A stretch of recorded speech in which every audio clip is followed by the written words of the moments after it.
Friends, आज हम दीक्षा app के ज़रिए डिजिटल सर्टिफिकेट को किस तरीके से डाउनलोड किया जाता है सीखेंगे।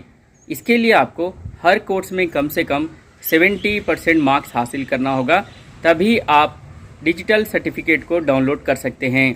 तो चलिए अब हम सीखेंगे कि 70% मार्क्स हासिल करने के बाद डिजिटल सर्टिफिकेट को दीक्षा ऐप से किस तरीके से डाउनलोड किया जा सकता है।